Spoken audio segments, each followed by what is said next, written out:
fiangonana mahay mametraka ny zoky olona eo amin'ny toeram-panajana. Zany ny fiangonana ankasitrahan'Andriamanitra, ary zany ny fiangonana velomin'Andriamanitra sy ampitomboiny ho amin'ny fiombonana masina, ahafahany manatanteraka ny asany sy ny antony fiantsoana azy. Ny fanahy masin'Andriamanitra ny hitady-dalana antsika, azontsika matakatra ny hevitro zany teny zany ka iainantsika azy marina tokoa. Amen. Petraka isika.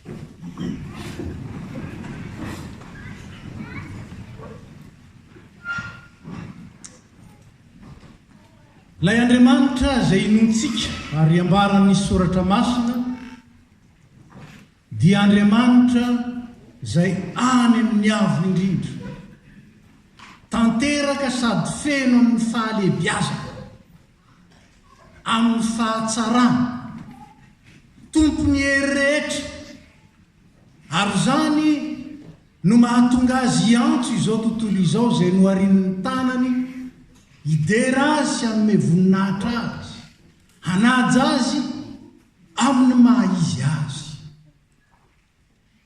Io Andriamanitra io dia naneho ny fahatsarany teo amin'ny asany, manomboka any amin'ny Genesis toko voalohany any, dia hitantsika ny filazana ty Andriamanitra ity izay nahary izao tontolo izao ka nametraka lamina tsara.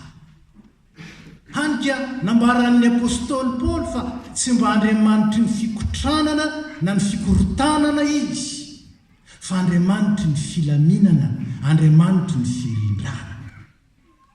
Io Andriamanitra mahay miasa ao anatin'ny filaminana sy firindrana io, nanahary zao tontolo izao tao anatin'ny rindran-dambina mazava tsara tamin'ny andro voalohany, ny andro faharoa, ny fahatelo, natateraka ny zavatra rehetra tamin'ny andro fahaenina, ary nanao ny andro fahafito kosa ho andro fitsara.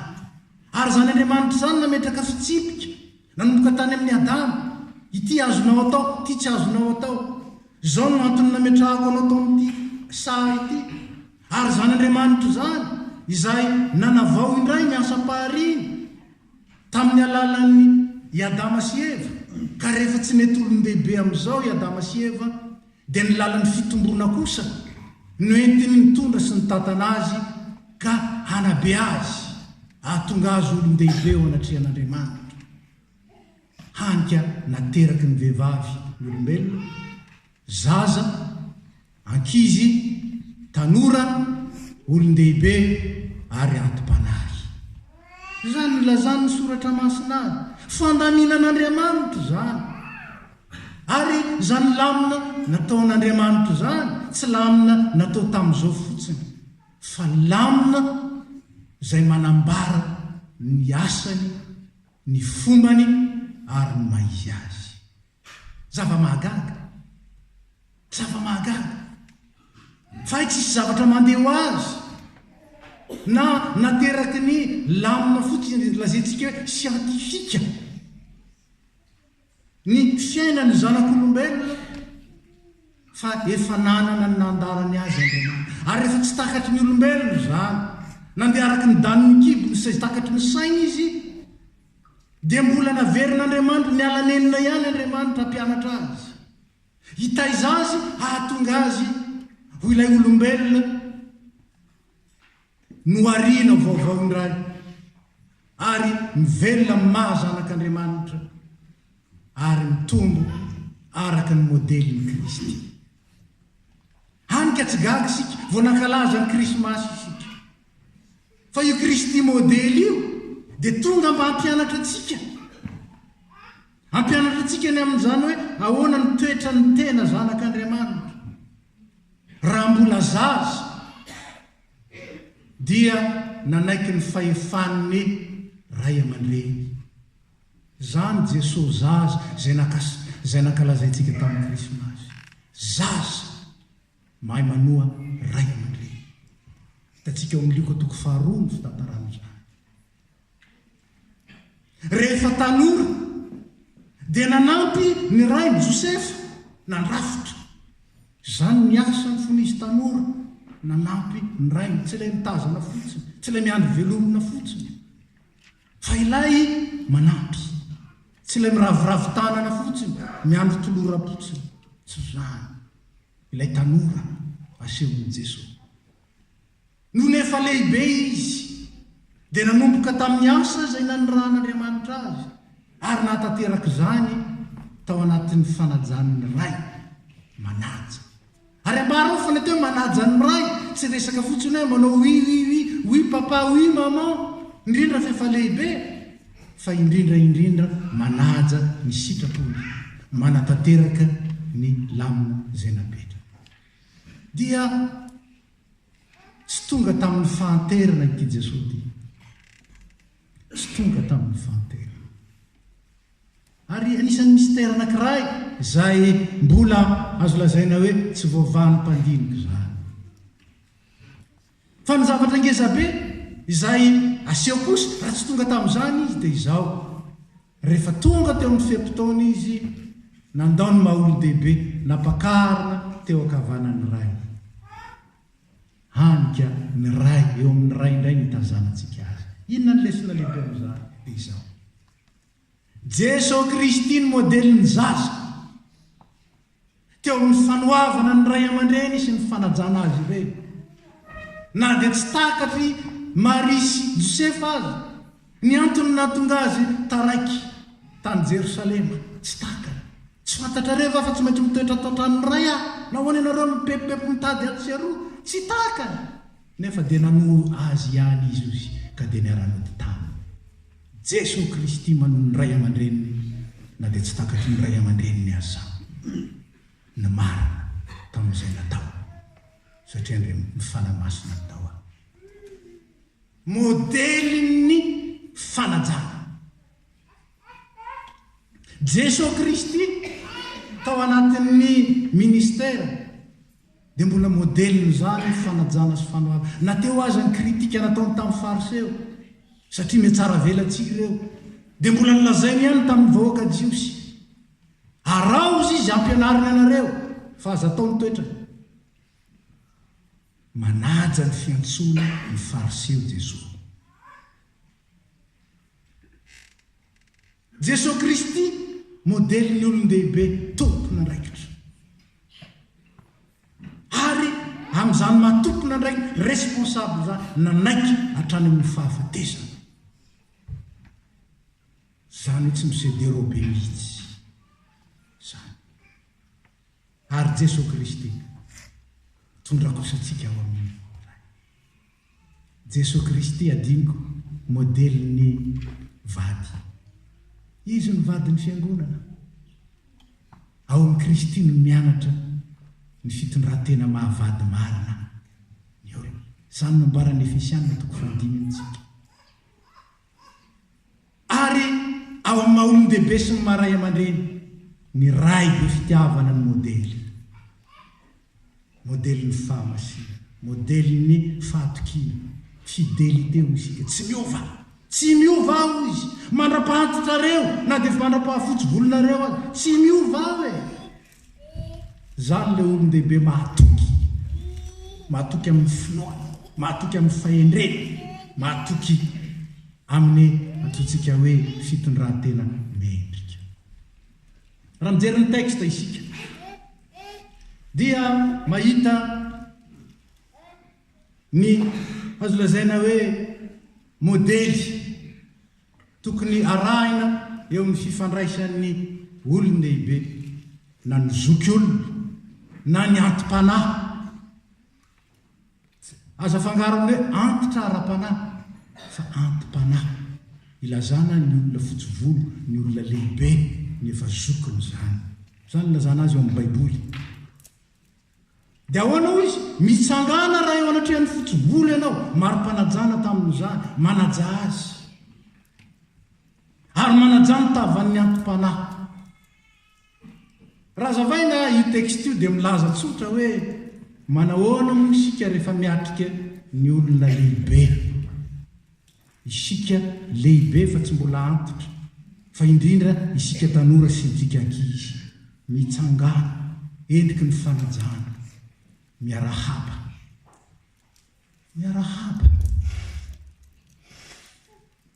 fa indraindray isika mandalo fotsiny manoloana ny fotsivolo ohatrany fanatriny zany reny le fantitra tsia ireny mihitsy lay antom-panahy sy fotsivolo itenena ny tompo hoe ajao izy arabao izy ary raha hitanao fa mavesatra ny entany ento ny entana manaontsika rehefa mahita olon-dehibe misahirana mahita olon-dehibe atsika hoe mbola mitondra ny mavesatra ohatra ny mijery fotsiny ka entany iny inge entany to fanolozan'ny toetrandro zany fa fahendrena teo amin'ny malagasy zany ary isika fiangonana malagasy dia mahita zany fa fahendrena zay nilovantsika tamin'ny malagasy fa mifanaraka tsara amin'ny tenin'Andriamanitra zany mo ve tena itsika tokoa fa nyendriky ny fitsangana ohatra ny fotsivolo to dia manome toerana azy tsy afaka mijoro ela tahaka atsika angizy meo azy ny toerana indraindray zany toerany zanatsika ny mamay atsika no ny toerany ny fotsivolo ohatra ny direkta be amitsika ary manajantavany antom-panahy Elisa mpaminany dia fa sola be moa izy tamin'izany dia nandalo le jeune kely ry lasola ozy ry lasola dia atsika fa nozoniny Elisa teo reo maty manajany losole aza méprisé ny olona satria fotsiny volony nasola ny lohany zany hoe manaja mitavany antom-panahy so zany nanaovan'Andriamanitra azy zany io zavatra io ka misy plan'Andriamanitra ao plan fifandraisana rehefa milazany ny tompo dia ambarany matahorany Andriamanitra ao zany Jehova raha hitsangany eto Jesosy ho avy dolo tsika iankohoka ary zany ny fanajantsika an'Andriamanitra kanefa adinitsika fa ny comportementsika vis-à-vis-ny antitra sy vis-à-vis-ny fotsivolo sy ny sola mety ny sola vantony koa azy ao anatin'izany tsy manino fa mba hampieriteritra atsika manoloana ireny manitsakitsaka ny voninahitr'Andriamanitra isika raha miméprisé azy ary azo lazaina fa tsy manaja an'Andriamanitra isika raha tsy manaja ireny mazava be ary ny teny hébreu zay ampiasaina hoe manaja dia ny terme zay ampiasaina ihany koa amin'ny fanajana an'Andriamanitra na ny fanoavana an'Andriamanitra tsika nge te hanome voninahitra an'Andriamanitra adintsika fa ao anatin'izany koa manaja an'Andriamanitra tsika ao fiarabantsika ny zoky olona ao fanajantsika ny zoky olona amin'ny fanomezantsika toerana ho an'ny zoky olona amin'ny fanajantsika ny tavan'ny zoky olona ka nanantsika fijery indrindra ny fijerin'Andriamanitra ny amin'ireny ao anatin'izany isika dia manome voninahitra an'Andriamanitra manaja an'Andriamanitra ka tsy resaka toetrandro fa lamina avy amin'Andriamanitra ary toetra mandrakizay zany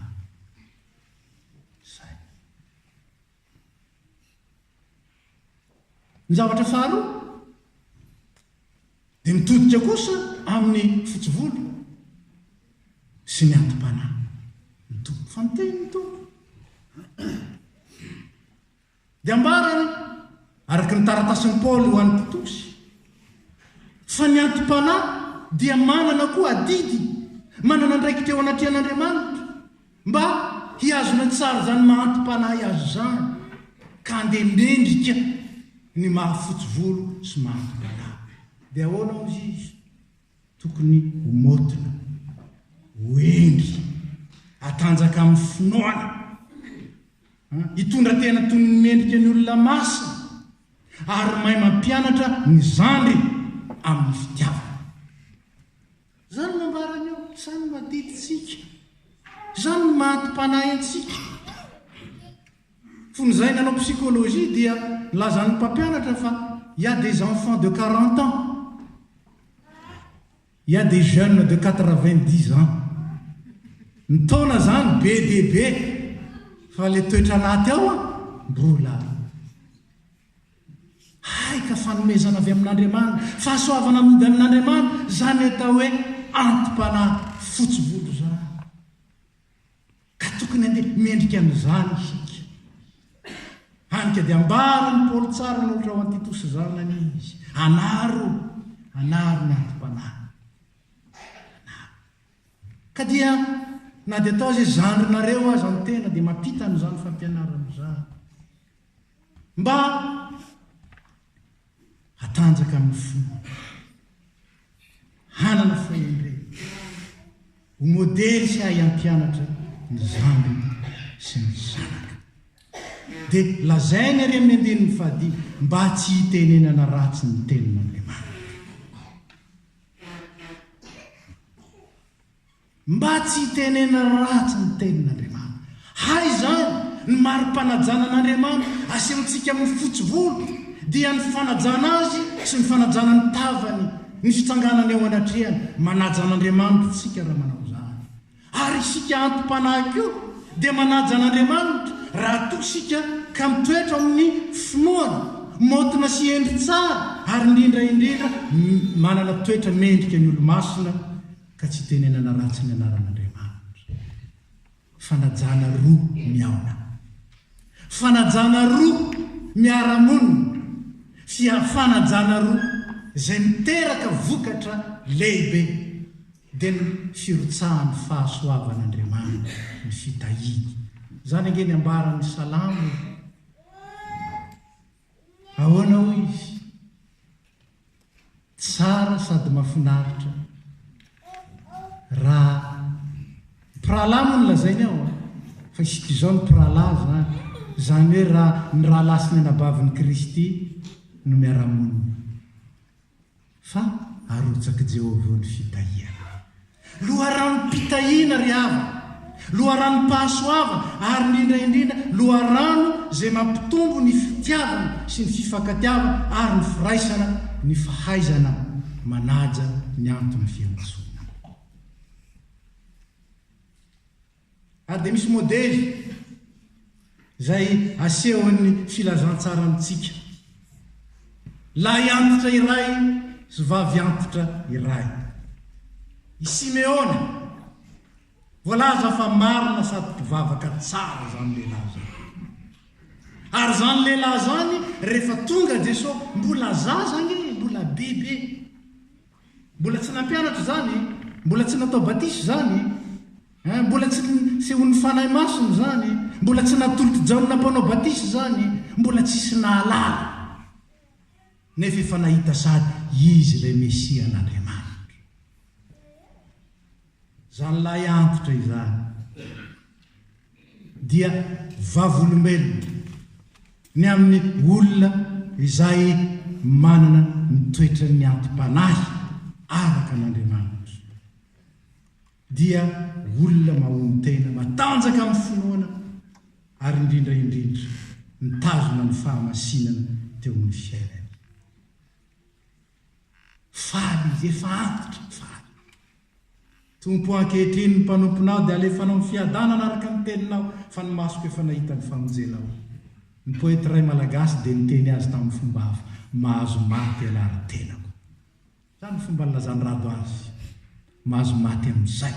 Fa ity Simeona ity, teny Simeona io navadino amin'izay. Tsy mampaninina azy tsony, satria efa nahita ny famonjena izy, satria efa nahita ilay mpamonjy izy, tafaona tamin'ny tompo izy.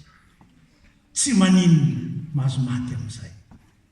Bonus doly ny any rehetra izay nomena mbola iainany, satria tsy voalaza mihitsy hoe maty dia maty avy eo Simeona. Tsy voalaza zany. Azo inona fa mbola nomeny ny tompo andro maro izy, fa bonus satria nahita ny famonjena izy.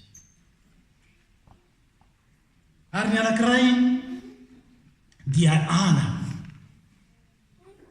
tsy ny renin'ny Samuel akory, fa eto a dia ana zay mpaminany vavy anankiray voalaza fa antom-panahy voalaza mihitsy mpitondra tena tokony hoe 4 tao zany raha matoa zany fa nivelona tao anatin'ny fanompoana sy ny fivavahana ary ny fifadikanina romanalina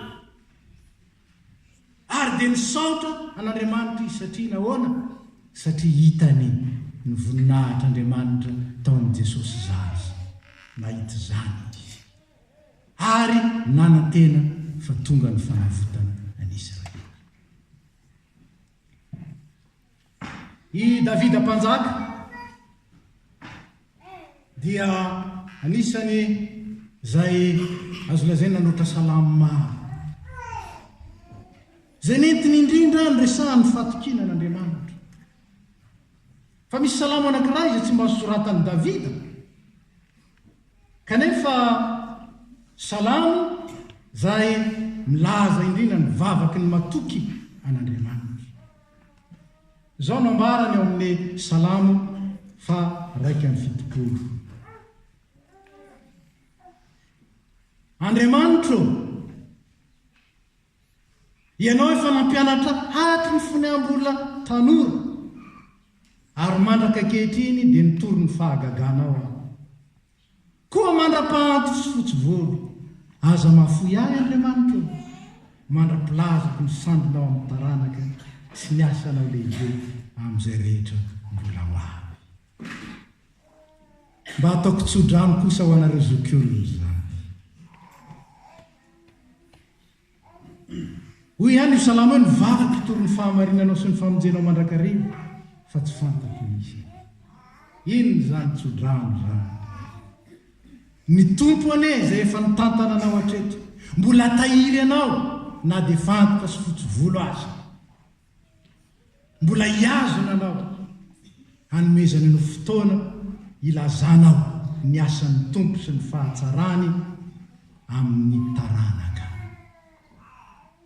Dia ho tratry ny ela hoy isika malagasy, ho tratry ny ela amin'izany mission sarobidy zany ka mivavao amponao ampitombony androko tompo fa mbola tsy vitako ny fanambarako ny fahatsaranao sy ny asanao lehibe ampitomboy fa miandro zany ny taranaka zany tsy azonao ailika ka ny koraly zany na ny paster missionao zany ary tehirizan'ny tompo anao andro maro satria milanao izy. Ry havana,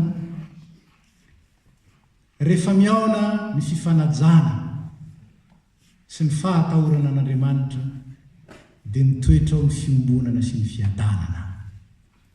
Reo dia tontolo ray ihany no misy an'ireo, fa amin'izay misy fiadanana dia misy fiombonana, ary amin'izay misy fiombonana lasa avokoa ny korontana sy ny disadisa sy ny fisarahana rehetra. Fiangonana FPMA zay mijoro amin'ny foto-kevitra aloha hoe izy any matsiary ny fototra ara-teolojika amin'ny FPMA, fiombonana manao asa misiona, fiombonana zay afaka mitoro sy manambara ary maneho eo amin'izao tontolo izao, eo amin'ny fiarahamonina, eo amin'ny toerana misy azy. Fiangonana mampiseho fa manana firaisana satria miasa ao ny fanan'Andriamanitra, satria manjaka ao ilay Andriamanitra fitiavana, ary fiangonana mahery satria mahay mifampitondra amin'ny fifanajana sy amin'ny fiankinana amin'ny herin'Andriamanitra. Ho antsika zana, ho antsika zana dia ny fiangonana hitoeran'ny olona mahay mametraka ny zoky olona amin'ny toeram-panajana. Ho anareo zokiny sy ho an'ny zokiny fitira zokiny dia ho antom-panahy, atanjaka amin'ny finoana, atanjaka amin'ny fitiavana, atanjaka amin'ny faharetana, hitondra tena toy izay mendrika ny olona masina ka hankalazana ny voninahitr'Andriamanitra. Raisy ny fitahiana.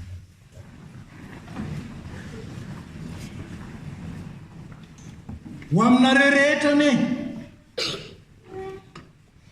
ny fahasoavan'i Jesosy Kristy tompo sy ny fitiavan'Andriamanitra ray ary ny firaisana amin'ny fanahy maso. Ampiorina anareo amin'ny fitiavan'i Kristy ary ahatonga anareo vavolombelona mahatoky mba hankalazainao aminareo ao amin'ny fitondrantenanareo, ao amin'ny toetranareo ary ao amin'ny asanareo ny voninahitra sy ny fitiavan'Andriamanitra ray zanaka ary fanahy masina. Mahatoky ilay ny antso anareo miorena tsara fatao ny tanteraka amin'izany. Amen. Petraka isika.